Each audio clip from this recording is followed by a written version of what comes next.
Universidad Virtual del Estado de Michoacán. Mi nombre es Catalina Bautista Rivera, con matrícula AL 172-232 del Grupo 1 en la licenciatura en Herbolaria y Fitoterapia. En esta ocasión estamos cursando la materia Bases Teóricas de Medicina Interna 1, la unidad 1, actividad 1, Fisiología Respiratoria. La ventilación pulmonar puede darse mediante dos iniciativas, una pasiva o respiración tranquila normal, que es la que realizamos adecuadamente en nuestra vida diaria y que ni siquiera percibimos. Por otro lado tenemos la activa, que es una respiración forzada, aquella que se presenta cuando la respiración pasiva no es suficiente para mantener los niveles adecuados de oxígeno a nivel celular y que requiere de un mayor requerimiento, como cuando hacemos ejercicio, tenemos una dificultad respiratoria o requerimos de un proceso mecánico para poder transportarlo. La fisiología respiratoria.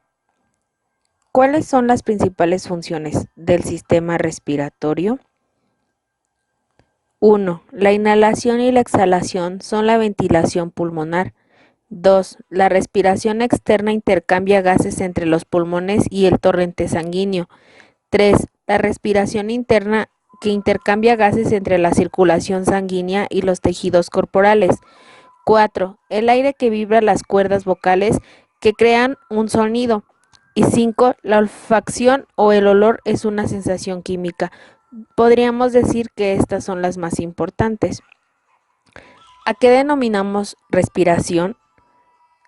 La respiración es un proceso biológico propio de los seres vivos, cuyo objetivo es mantener activo el organismo, por lo tanto, vivo, a través del intercambio de dióxido de carbono por oxígeno.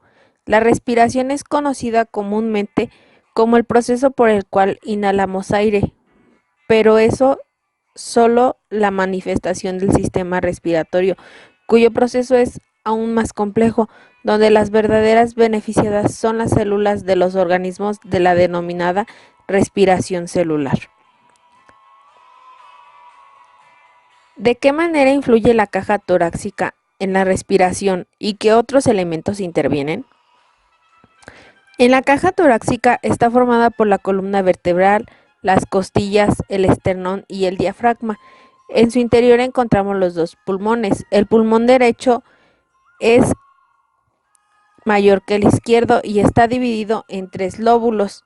El pulmón izquierdo es más pequeño y está dividido solo en 2 lóbulos, porque en su cara interna deja espacio para el corazón. Los pulmones son 2 grandes elásticos y esponjosos, de color rosado, que ocupan casi toda la totalidad del tórax. Estos órganos no pueden bombardear aire por ellos mismos, ya que no tienen músculos. Para esa función dependen de los movimientos de la caja torácica. Formando la caja torácica están los músculos intercostales localizados entre las costillas, son los responsables de los movimientos de la caja torácica. Las pleuras, interna y externa, membranas situadas entre los pulmones y la caja torácica que evitan el contacto directo entre ambos y facilitan su movimiento. El líquido pleural situado entre las pleuras lubrifica su superficie. Y el diafragma, que es un músculo plano situado en forma de disco cóncavo que ocupa la base de la caja torácica y la hace hermética. Describe brevemente los puntos esenciales de la mecánica ventilatoria. La ventilación mecánica es un método de soporte vital, ampliamente utilizado en situaciones clínicas de deterioro de la función respiratoria de origen intra o extrapulmonar. Debe de ser aplicado en las unidades de cuidados intensivos, aunque eventualmente se requiere su uso en servicios de urgencias, en el transporte del paciente crítico y en general en condiciones que amenazan la vida.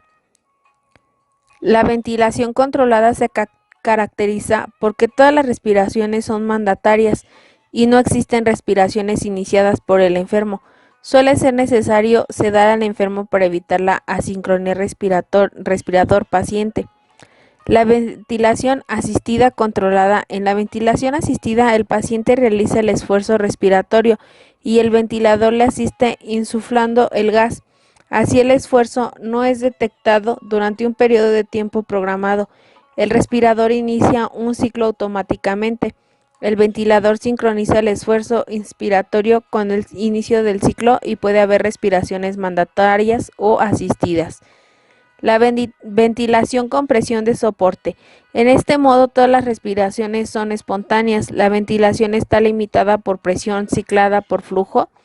Los únicos parámetros que programamos son la presión de soporte y la sensibilidad del trigger, que es un método utilizado para destete de la ventilación mecánica.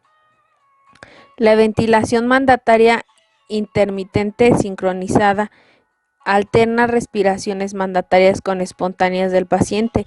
El ventilador sincroniza las respiraciones mandatarias con los esfuerzos inspiratorios del paciente para no interferir con las respiraciones espontáneas.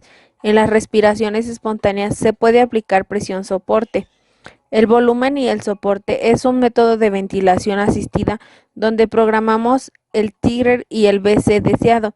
El enfermo inicia las respiraciones y se contemplan con la presión necesaria para alcanzar este BC.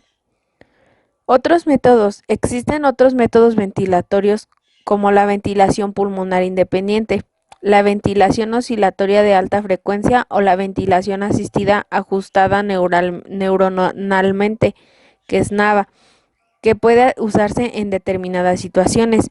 El paciente con ventilación mecánica debe de someterse a una vigilancia estrecha que incluye aspectos relacionados con el paciente, con el ventilador y con el intercambio del gaseoso.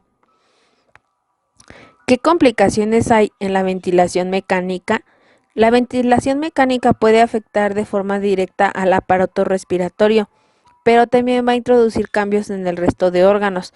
Las complicaciones también van a estar asociadas a la intubación endotraqueal y a la sedación. ¿Cómo es el destete de la ventilación mecánica?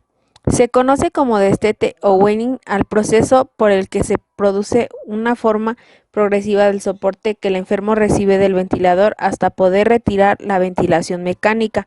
El último paso es la extubación, que consiste en la retirada del tubo endotraqueal.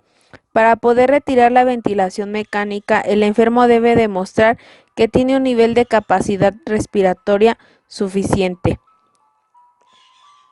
Como hemos observado y señalado, la principal función del sistema respiratorio es la de respirar y llevar el oxígeno puro, producido por el intercambio de gases a nivel alveolar y que posteriormente será distribuido a todo nuestro sistema celular para realizar sus funciones.